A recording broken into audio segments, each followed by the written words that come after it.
Se nós olharmos as histórias do passado, em todas as gerações passadas, nós às vezes ignoramos que a história é a mesma nossa. Tudo vai se repetindo, né? A história de como as pessoas viviam no passado não é diferente das que estamos vivendo hoje. Sempre, como seres humanos, nós estamos vivendo numa esfera de que um dia vai ficar melhor as coisas. Isso, quando eu digo isso, de que um dia vai ficar melhor, nós pensamos em todos os aspectos. De relacionamento, né? Quem não está vivendo bem com o cônjuge pensa que um dia vai ficar bom. Ou então, se você não está bem espiritualmente, você fala, um dia vai ficar bom. Se você não está financeiramente, você fala assim, um dia eu vou conseguir vencer. Eu vou pagar minhas contas, não vou ter dívida. Eu vou realizar meus propósitos, talvez eu não vou nem ficar fazendo prestação, né? Alguns falam, eu tenho um plano, um dia, quem sabe, comprar um carro, ou comprar uma casa, ou fazer isso, fazer aquilo, ou outros que já tem outro propósito, trocar os móveis de casa. Então, todo dia é um dia que nós estamos tratando de propósito na nossa vida. Nós pensamos em melhorar a nossa vida. Nós queremos ser bem-sucedidos. Nós não estamos pensando nisso? Claro, né? Hoje você tem uma moto da vida. Daqui um dia você fala assim, acho que eu precisava trocar minha moto, minha moto está velha. O mercado hoje está propício para isso. Lá em Goiânia, irmãos, quando eu falo, cada vez que eu falo, eu vejo a evidência daquilo que eu já tinha falado e os irmãos têm visto. Você vai no Carrefour Sul, ao pé da BR, está cheio de carros novos, sem placa. Muitos carros iguais. Não cabem mais carros nos pátios das indústrias. Se você sai da BR e entra para cá, perto da Leite também ali, tem um asfalto no meio do mato, cheio de carro zero. Só tem uma portaria com um guarda-lá. Não tem espaço. Então, eles vão fazendo de tudo, promovendo, tirando imposto para que você adquira. Então, o mundo gira em torno de você. Não se conformar com o que tem. A televisão está ruim, eu vou comprar uma melhor. Agora saiu uma nova, digital, não sei o que, uma televisão. Isso eu quero dizer, irmãos, porque nós estamos sempre no propósito de um dia ficar melhor, de melhorar. Mas para o cristão, olhando para o passado, nós olhamos e vemos que muitas pessoas morreram ainda jovens. Pensa bem na esfera das pessoas que você conhece, dos parentes, conhecidos, pessoas novas que morreram novas. Ou seja, eram pessoas que um dia tinham um propósito de ficar melhor.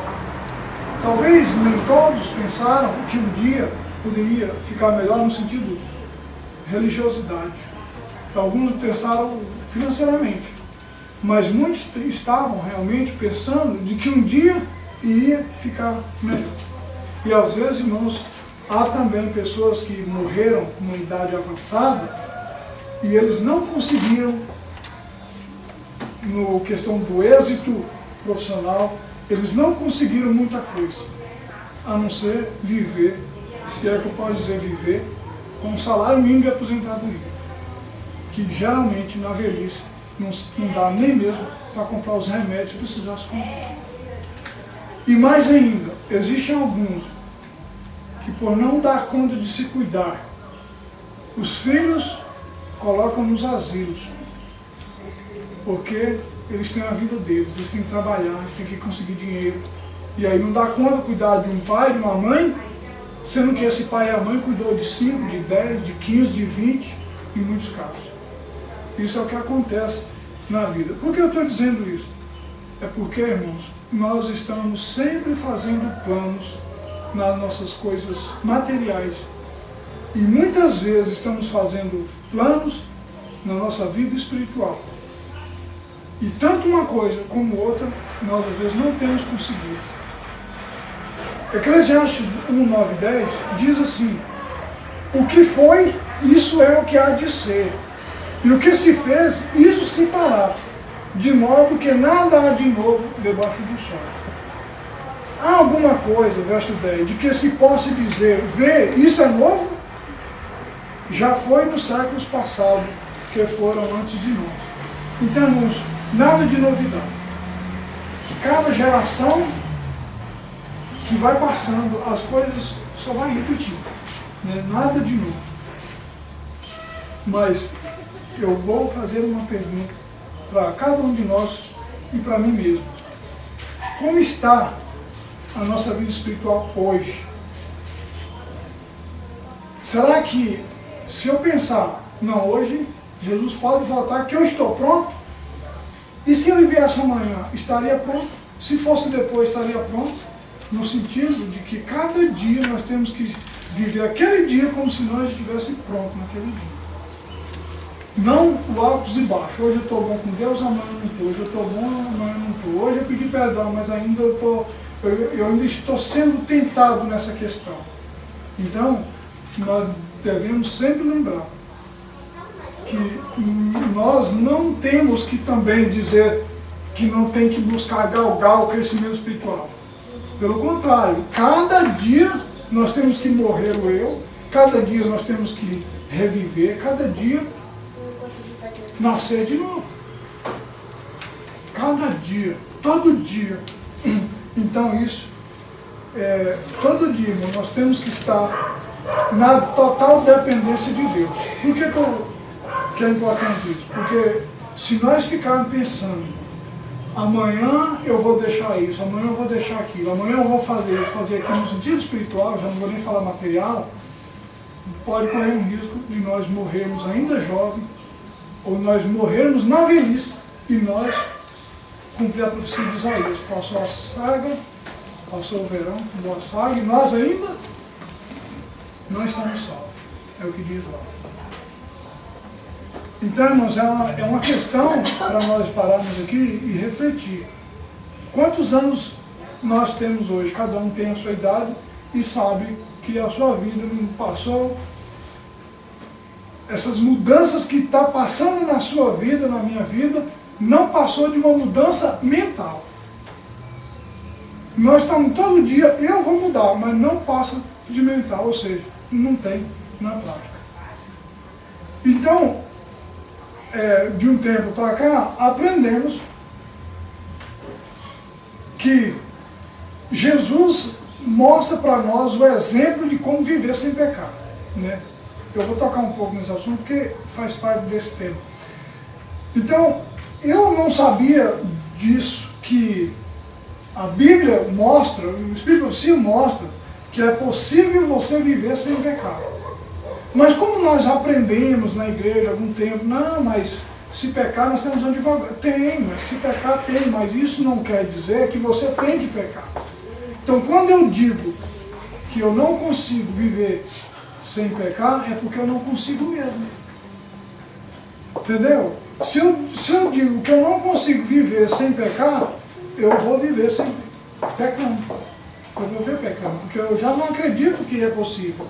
Então aí que está o problema. Então, hoje, nós não cremos, hoje nós professamos, pelo que já temos fonte, que nós podemos viver sem pecado. Certo? Agora o seguinte, porém, estamos vivendo como se nós não tivéssemos outra escape a não ser pecado. Está entendendo, irmão? Mas eu queria dizer para os irmãos um texto que diz no livro Temperança, na página 103. Alguns, olha isso aqui, irmãos, é muito interessante. Eu não sei se já li isso aqui uma vez, mas acho que não. Alguns, ao ser feito um esforço para esclarecê-los a esse respeito, dizem, olha isso aqui, irmãos, é muito importante. Eu vou deixar aos poucos. E a irmã aí continua dizendo, mas Satanás ri de todas as decisões dessa espécie. Satanás diz, eles estão seguros em meu poder, não temo por eles nesse terreno. É sério, não é? Muito sério. Quando você diz, eu vou mudar aos poucos, aqui Ellen White diz que Satanás ri dessas decisões desse tipo, onde nós vamos sempre postergando essa data. E ele sabe, porém, que não tem poder sobre o homem, que, quando os pecadores o incentivarem, tem a força moral de dizer franca e positivamente não. Uma pessoa assim despediu a companhia do diabo, e enquanto se apegar a Jesus, está segura. Encontra-se na posição em que os anjos celestes se ligam a ele, dando-lhe força moral para vencer. Que maravilha! Na hora que você, irmãos, sendo usado por homens maus, usado pelo inimigo, para induzir você a errar, você tem que ter coragem de falar assim, não. Em nome de Jesus. Jesus, quando o inimigo aparecer para ele, ele falava assim, retira-te, Satanás, porque está escrito. Jesus dizia não. Irmãos, quando nós dizemos não para o pecado, para as tendências, nós estamos expulsando Satanás e chamando os anjos de Deus para nos dar poder. Amém? Se não estamos conseguindo vencer, temos conselho para fazer isso. Primeiro, buscar a Deus. Não diga que você vai deixar de comer carne. Diga que você vai orar a Deus para você deixar de comer carne. Olha a diferença? Se nós tivermos, falar assim, você precisa mudar isso, você precisa mudar aquilo, e você fala, eu vou mudar.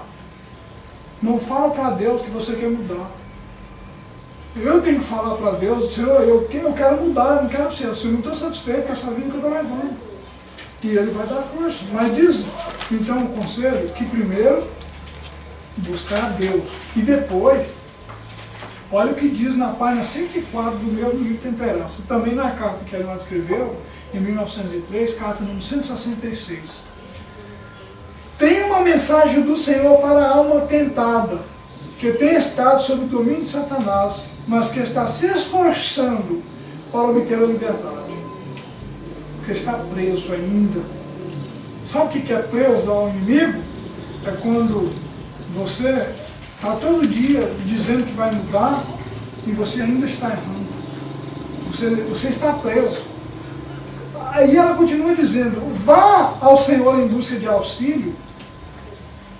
E aqui também diz assim, e vá àqueles que sabem amarem e temerem a Deus. E diga-lhes, tomai-me sob o vosso cuidado, pois Satanás me tenta ferozmente. Não tenho forças para fugir do laço. Conservai-me convosco a todo momento, até que eu tenha mais força para resistir à tentação. Que bom, né? Às vezes, irmãos, quando uma pessoa está vivendo, procurando viver a mensagem em todos os aspectos, alguém fala assim, não, isso aí é muito extremista, não dou conta, é muito detalhista, qualquer coisinha fica aí pegando o pé da gente, sabe?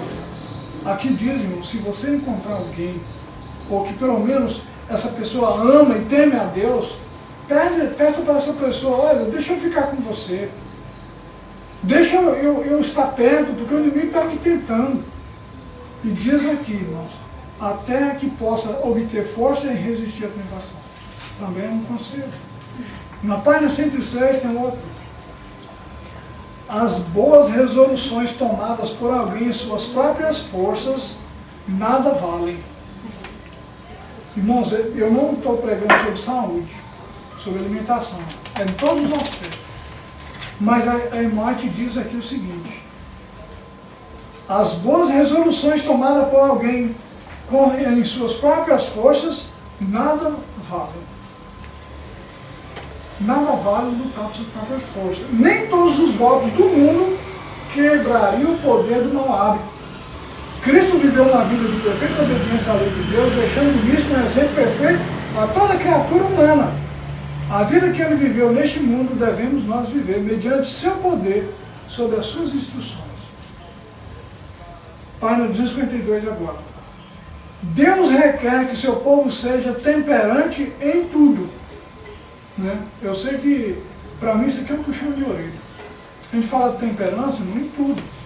Né? Às vezes a gente fala, a gente conhece os 8 remédios de Deus, né? O que é os 8 remédios de Deus? Abstinência, repouso, ter o sono, né? Dormir na hora certa, Exercício, água. Esse aqui é os frutos do Espírito. Aqui é os 8 princípios da saúde. Ar puro, água, repouso, confiança no poder de Deus. É os 8 remédios que a natureza oferece. Os exercícios. Então, se nós estiver dentro desse parâmetro aí, em todos os aspectos, nós já conseguimos muita coisa. A menos que pratiquem a temperança, que diz ela, eles não poderão ser santificados por meio da verdade. Irmãos, se nós estamos pensando em santificação, nós temos que ser temperantes em tudo, senão não vamos conseguir. É um conselho de alguém inspirado por Deus. Seus próprios pensamentos e mentes se tornam depravados. É aqui que começa o pecado. Na mente, os pensamentos depravados só pensam no mal. Só pensam em fazer as coisas erradas. Não consegue por causa da temperança. Página 19, acho que é o último do Speak of Sea. É impossível aos que condescendem com apetite atingirem a perfeição cristã. É difícil? Não. É impossível. Você não consegue. Irmãos, é muito séria essa questão. É impossível aos que condescendem com apetite atingir a perfeição cristã. Testemunho, volume 2, página 400 também. Então, irmãos, é muito sério. Irmãos, a questão do apetite pervertido, condescender, não é só comer demais. É o comer certo, é a hora certa, é o que você come. Às vezes nós comemos tudo coisa boa, mas é misturada. Às vezes nós comemos uma coisa boa, mas é fora de hora. Às vezes a gente não vai ter tempo para falar de fazer um curso, né? Mas seria bom que a gente tivesse uma oportunidade outra hora de fazer um curso. Porque um irmão, certa vez, quando pregou sobre saúde, ele falou assim: vocês falam que não deve comer, mas nunca falam que deve comer. Mas acontece que cada um está nesse processo assim de mudança. E uma coisa interessante, irmão, quando eu chego para pedir um suco em algum lugar, eu faço questão de escolher um suco natural, ou seja, que não vai ali adoçante, que não vai o conservante, que não vai o açúcar. E eu posso beber um suco de limão sem fazer careta, e acho bom, gostoso. É lógico que todo mundo tem que ser igual, mas nós vamos habituando. Você vai começando, por exemplo, eu vejo assim uma alface. Gente, você come aquilo ali, não tem gosto de nada. Né? A gente fala, não tem gosto de nada a alface. Mas você vai começando a habituar e passa a ser gostoso. Então você vai começar a sentir gosto pelo que é nutritivo e vai repugnando aquilo que não é. Então os aromatizantes, os corantes, conservantes, acidulantes, tem tudo isso nos alimentos hoje, o refrigerante, esses antes aí, é tudo aquilo que o diabo gosta. Irmãos, assista no YouTube, entra lá, e se alguém quiser, eu tenho um DVD falando do Codex Alimentários. Codex Alimentar. O Codex Alimentar é uma lei que surgiu, que era para ser aprovado em dezembro de 2009, 2010, e uma pessoa que estava tentando jogar por baixo essa lei, constatou em laboratório 12 tipos de herbicidas encontrados nos alimentos. Então, é exigência da lei que desde o plantio já tenha veneno nas plantas. Né? Então isso, irmão, então hoje, você nem acha quase por aí alguém que tem uma máquina de arroz que vai lá beneficiar o arroz daquele jeitinho. Já está entre os grandes, liderado por uma cúpula, para cuidar do alimento. E os irmãos não imaginam que como o alimento está na mão dos poderosos, porque hoje em dia, irmão, ninguém para de comer. Então quem investe sabendo que não vai ter crise, é questão de comer. Porque todo mundo come, todo mundo compra. Então vai ficar na mão dos poderosos. Por isso que quando surgiu o decreto dominical, que a Bíblia fala que ninguém vai poder comprar e vender, não fica pensando em comprar e vender outra coisa não, é comida mesmo. É comida mesmo. Então, a questão da roça, de você plantar, a questão de você pegar o seu fruto, é uma coisa. Agora, irmão, se nós for falar assim, eu não vou comer isso porque tem isso, tem um botar tudo, a gente vai ter que fazer um jejum eterno. Mas a orientação de Porque açúcar Deus... faz mal, né? E o sol também faz, então é Ora, uma coisa complicada. A orientação de Deus é que cada filho seu comece a orar para Deus dar um pedacinho de terra, para que cada um plante seu alimento. Isso é a orientação. Quando você vê que hoje a plantação, eles estão usando os tal dos transgênicos, você não sabe nem o que é isso direito. Os transgênicos têm uma defesa tão grande que o inseto não come. Por que ele não come? Porque não é para comer. Ele deve saber que não faz bem. Eles falam assim, você vai comprar uma farinha de trigo, está escrito assim, enriquecida com ácido fólico e mais não sei o que lá. Ferro e ácido fólico. O que é isso? Isso não sei o que é do complexo B. Não dá detalhe. E a gente pega o glúten lá em casa, vai fazer o glúten, não começou a ficar ruim. As farinhas não vem branquinha mais, tá começando meio escura. O que será aquilo? Não é pura, né? Não é pura. Você vai comprar o leite ninho, aqui a gente comprava o leite ninho, não tinha esse negócio. Agora está lá enriquecida com ferro, não sei o quê. Que ferro é esse? De onde é isso aí? Então uma coisa eu queria chamar a atenção pelo seguinte. Quando Adão pecou, Deus colocou Adão lá no Éden e Adão não devia comer daquele fruto. Era uma questão de obediência. Quando Jesus veio para vencer o pecado, antes de Jesus realizar o primeiro milagre, ele teve que passar 40 dias jejuando num deserto, porque, irmãos, é ali que ele buscou forças espirituais. Quando o inimigo achou assim, ele está fraco, eu consegui derrubar Adão, agora eu consigo o Filho de Deus, ele vai cair na minha mão porque ele está com fome. E pela fome eu pego qualquer um. E hoje está pegando nós pela boca. E ele está... E como outrora aconteceu, o inimigo estava ali. No momento que você estava jejuando, no momento que você faz um propósito de mudança, o inimigo vai estar ali. Para dizer, você não consegue. E agora ele vai estar usando o governo, o poder civil e religioso, para dizer que quem não pagar o dinheiro não vai receber, ou não vai poder comprar nem vender. E você, se não tiver fortalecido, até mesmo na questão do jejum, ou até mesmo na questão espiritual, você não vai conseguir. Até mesmo discernir quem está te falando aqui. Né? Então, Jesus, por que eu fico perguntando para mim mesmo? Por que Deus colocou essa lei para Adão? Por que essa lei foi o princípio da vida de Jesus? É porque aqui está o princípio da vitória. Se nós conseguirmos, irmão, ter um domínio próprio,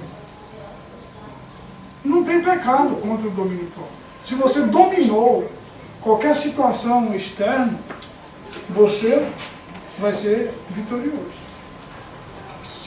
Diz os livros que Jesus fez os milagres porque estava em comunhão com o Pai. Mas eu quero contar um pouco a história sobre a experiência de Jesus desde os dias que ele esteve aqui.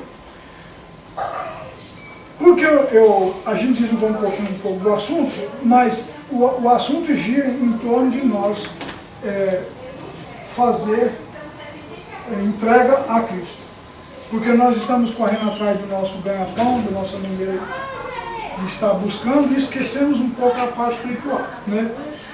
Então, por ocasião do nascimento de Jesus, pediram que todo o povo fosse contado, chamado censo. E José tinha que ir para Belém, para o censo. Mas José tinha que levar Maria. Maria estava sendo difamada, né? Porque como é que uma mulher que nem casou já está aí com o filho na barriga? Ela foi difamada duramente. E José, sabendo que Maria estava ali prestes a ganhar neném, mas ele preferiu levar ela e ela foi junto. E quando chegou, irmãos, eu acredito que a cidade estava todo mundo pensando nesse recenseamento e foi para a cidade. E José chegava e começava a bater nas portas das manjedoras. E a gente nota uma permissão de Deus, até mesmo permitir que seu filho viesse ao mundo, nascendo numa condição degradante como a que foi o seu filho Jesus, onde os animais comiam.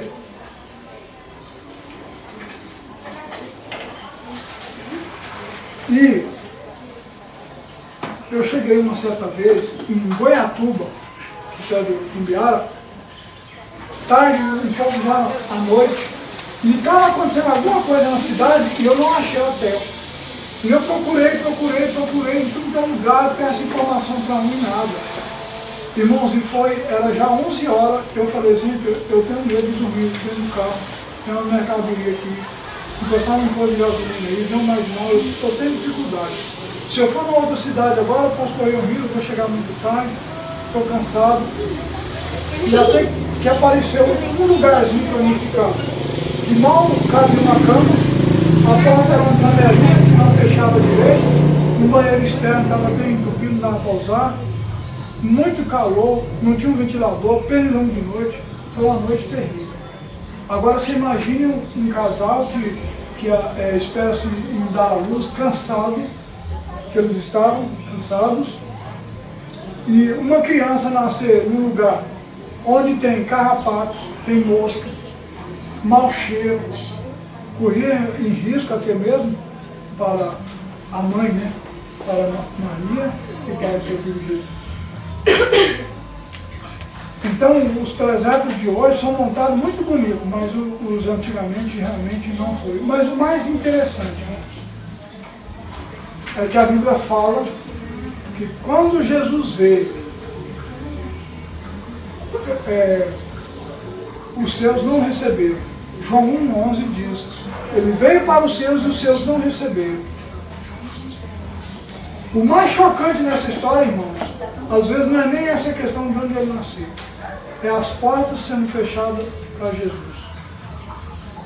Ainda hoje, irmãos, nós temos às vezes fechado as portas para Jesus, por isso que nós estamos tentando vencer sozinhos e não conseguimos, porque não permitimos que Jesus entre em nossa vida. O Natal, por exemplo, é uma festa pagã, todo mundo come, todo mundo bebe, luzes, música, presente, mas de fato eles estão nas comedeiras, nas bebedices, talvez fazendo algo totalmente contrário àquilo que Jesus daria como conselho, né? Porque essas pessoas estão buscando os seus próprios interesses, por si mesmo. Certa vez, conta-se a história de um rapaz que foi convidado por um grupo de pessoas que montavam um evento sobre uma apresentação, uma encenação sobre Jesus. É uma história muito interessante. E aquele rapaz chamado Carlos, ele tinha que fazer uma parte nessa apresentação. Quando José e Maria batessem na porta, era para ele abrir a porta e dizer, não tem vaga, vai embora. Aí, irmãos, o Carlos estava emocionado com a expectativa daquele momento de acontecer. E quando chegou a hora que o José e Maria, representados, ele bateu na porta, Carlos abriu a porta e falou, não tem vaga, vão embora. Irmãos, uma multidão de cidades que estavam ali vendo aquela afirmação, olhando aquela cena, o Carlos não fechou a porta. Ele viu triste aquele casal indo, ele não fechou a porta. E ele disse o seguinte, pode voltar, tem um lugar no meu quarto. Irmãos, essa história diz que todos os promotores desse evento começaram a ficar na expectativa. Estragou a festa, esse rapaz aí bagunçou tudo, mas não, todo mundo levantou e começou a aplaudir.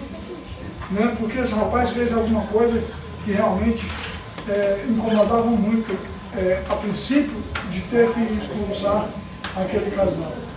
Mas isso aqui para nós, irmãos, é memorizar, lembrar de que hoje nós podemos convidar Jesus para ir para a nossa casa, né? Passear conosco, estar conosco, né? Para estar sempre presente em nossa vida. E hoje Jesus está como homem, né? E batendo na porta. Apocalipse 3:20. Eis que estou à porta e bato. Se alguém ouvir, né? Se alguém ouvir a minha voz e abrir a porta, eu entrarei em sua casa e nós jantaremos juntos. Talvez nós não temos coragem de convidar Jesus para jantar junto conosco, porque nós não alimentamos o que Jesus alimenta. Às vezes não compactuamos com o que Jesus, a maneira de Jesus viver, então nós achamos que não devemos receber como hóspede em nossa casa. E se nós rejeitarmos e dissermos, Senhor, vai embora, deixa que eu cuide da minha vida, deixa que eu pratique meus atos, Jesus respeita também. E Ele respeita a nossa vontade, a sua vontade. Mas se nós estivermos cheios de esperança, de gratidão, de alegria, nós podemos convidar Ele para vir falar conosco. Quando Jesus foi batizado por João Batista, depois que João Batista morreu, os discípulos estavam com medo de seguir Jesus, porque Jesus poderia ser um outro que poderia ser morto e depois eles iam ficar sozinhos. Preste bem atenção nessa história. O ministério de Cristo, irmão, foi de muita luta, né? Muita luta. Mas Jesus tinha um propósito, e o propósito dele era anunciar o reino de Deus. Para anunciar o reino de Deus, primeiramente Jesus fez o quê? Olha aqui a etapa. Primeiramente Jesus venceu o apetite. Depois Jesus começou a atender às necessidades das pessoas naquilo que elas tinham sua necessidade. Depois Jesus ia ensinar para elas, Jesus ia pregar para elas. Então é uma etapa. Então nós vamos ter que tomar o mesmo caminho, ter uma mudança em nossa vida, né, para que nós possamos sair, anunciar o reino de Deus, que é a segunda etapa. E Jesus escolheu 12 homens. Quem eram esses homens? Possuíam faculdade? Não. Não tinha nenhuma formação acadêmica, mas Jesus chegou para eles e falou, olha, vocês são pescadores, deixe essa pescaria, agora vocês vão ser pescadores de gente. Não estou querendo dizer isso, que eu tenho que dizer para você, deixa a sua profissão, você agora vai ser um missionário. Mas às vezes nós estamos trabalhando no nosso fazer, mas não estamos usando momentos como missionários. Nós temos que sobrar um tempo para que nós possamos fazer o trabalho missionário. Então, curar os doentes, restaurar as visões, fazer o surdo ouvir, o mundo falar, e tantos outros milagres, até mesmo ressuscitar os mortos, Jesus diz que nós poderemos ter poder de fazer as obras que Ele fez e outras ainda maiores. E Jesus não estava lá preocupado de comprar um aviãozinho, ou quem sabe um carro, uma moto, mesmo uma bicicleta. Ele estava usando os seus recursos simples para fazer esse trabalho. Que hoje muitas pessoas falam assim, mas eu não tenho um carro, se eu tivesse um carro era diferente. Sabe? Às vezes nós vamos ter o carro, mas nós não vamos ter o céu, porque não é isso que vai fazer nos levantar o céu. Mas eu quero chamar a atenção minha, né, mesmo, e dos irmãos. Quais são as suas prioridades? Quais são as minhas prioridades? É as coisas seculares ou as coisas espirituais? Enquanto Jesus estava ali no Getsemane, chorando, na angústia, prestes da sua morte, que ele precisava de alguém para estar com ele, dando um apoio, eles estavam dormindo. E eu pergunto, hoje estamos vivendo nos finais da história desse mundo. Será que nós somos diferentes? Ou estamos dormindo, espiritualmente falando? Judas traiu Jesus. Será que nós estamos também traindo Jesus hoje? Homens bateram em Jesus, cuspiram em Jesus, traíram a Jesus. Será que nós estamos também traindo a Cristo? Apenas um, irmãos, que foi obrigado a carregar a cruz de Cristo, que é o Simão Cirineu. Ele aceitou carregar a cruz. Que essa cruz, irmãos, nada mais é do que os pecados da humanidade.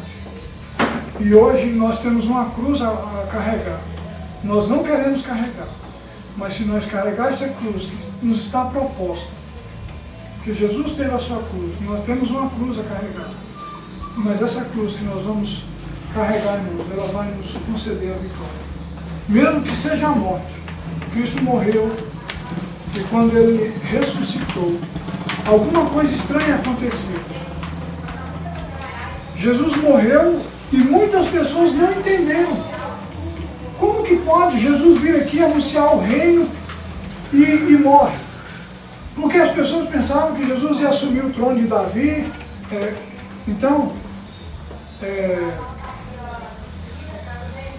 Eles estavam na expectativa de que Jesus ia assumir o trono e ia sair do jugo romano. Certo? Lucas 24, eu vou ler a partir do verso 13. Então Jesus ressuscitou, né, e ele saiu a caminho de Emaús. Diz assim, verso 13 em diante. Naquele mesmo dia, 2 dos seguidores de Jesus estavam indo para um povoado chamado Emaús, que fica a mais ou menos 10 quilômetros de Jerusalém. Eles estavam conversando a respeito de tudo o que havia acontecido. Enquanto conversavam e discutiam, o próprio Jesus chegou perto e começou a caminhar com eles. Mas alguma coisa não deixou que eles o reconhecessem. Então Jesus perguntou, o que é que vocês estão conversando pelo caminho? Eles pararam com um jeito triste e um deles, chamado Cleopas, disse, será que você é o único morador de Jerusalém que não sabe o que aconteceu lá nesses últimos dias? O que foi? Perguntou ele. Eles responderam, o que aconteceu com Jesus de Nazaré? Esse homem era profeta e para Deus e para todo o povo. Ele era poderoso em atos e palavras. Os chefes, os sacerdotes, os nossos líderes o entregaram para ser condenado à morte e o crucificaram. E a nossa esperança era que fosse ele quem iria libertar o povo de Israel. Porém, já faz 3 dias que tudo isso aconteceu. Algumas mulheres do nosso grupo nos deixaram espantados, pois foram de madrugada ao túmulo e não encontraram o corpo dele. Voltaram dizendo que viram anjos e os que o afirmaram que ele está vivo. Alguns do nosso grupo foram ao túmulo e viram o que realmente aconteceu, o que as mulheres disseram, mas não viram Jesus. Então Jesus lhes disse, como vocês demoram a entender, a crer em tudo o que os profetas disseram? Pois era preciso que o Messias sofresse e assim recebesse de Deus toda a glória. E começou a explicar todas as passagens das Escrituras Sagradas que falava dele, iniciando com os livros de Moisés e os escritos dos profetas. Quando chegaram perto do povoado para onde ia, Jesus fez como que ia para mais longe, mas eles insistiram com ele para que ficasse, dizendo, fica conosco, porque já é tarde e a noite vem chegando. Então Jesus entrou para ficar com os dois. Sentou-se à mesa com eles, pegou o pão e deu graças a Deus. Depois partiu o pão e deu a eles. Aí os olhos deles foram abertos e eles reconheceram Jesus, mas ele desapareceu. Então eles disseram um para o outro, não parecia que o nosso coração queimava dentro do peito quando ele nos falava na estrada e nos explicava as Escrituras Sagradas? Só aqui já dá para a gente ter uma noção. Irmãos, Jesus andando com eles, eles não sabiam. Achei interessante um relato. A vida inteira eles conviviam com Jesus e não compreendiam o que Jesus estava falando. Jesus estava falando de um reino futuro, Jesus estava dizendo que ele ia morrer, que no terceiro dia ele ia ressuscitar, mas eles não entendiam a Bíblia. Depois, quando eles tiveram esse encontro com Cristo, recebendo um estudo bíblico, desde Moisés, eles começaram a entender a Bíblia e agora sente arder o coração. Mas há alguma coisa que eu quero chamar a atenção, é o seguinte: Jesus, quando veio na manjedoura, na barriga de Maria, já tinha sido rejeitado pelo povo que não queria receber. João 1,11 diz que ele veio para os seus e os seus não receberam. Apocalipse diz que eis que estou à porta e bato. Né? E agora vem essa experiência desses dois discípulos que chegaram a um certo momento, quando eles disseram que o aspecto de Jesus era de quem ia passar direto. Uma vez aconteceu com a cidade de Samaria, quando Jesus pediu que os discípulos fossem à frente e pedissem para ele hospedagem, os samaritanos disseram que não deram hospedagem para Jesus, porque o aspecto de Jesus era de quem ia passar direto para Jericó. Agora eles disseram que o aspecto de Jesus era de quem ia passar direto. Jesus não força essa entrada, esse convite, mas o convite, irmãos, é para nós hoje. Lembre dessas palavras: Senhor, fique conosco, porque já é tarde e a noite vem chegando. E diz o texto, irmão, que Jesus aceitou o convite. Hoje, na história profética, nós podemos dizer: já é tarde, a noite vem chegando, em que o inimigo está às portas.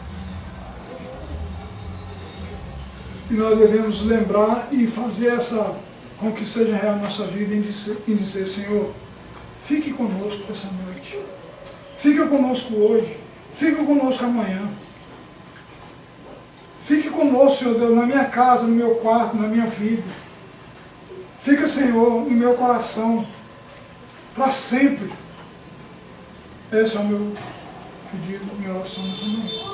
Que nós possamos realmente pedir a presença de Jesus em nossa vida todos os dias. Vamos lá, cara. Sua presença se torna em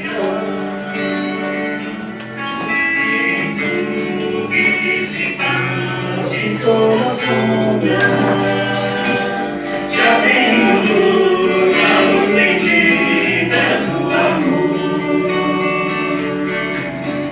Fica, Senhor, já se faz tarde.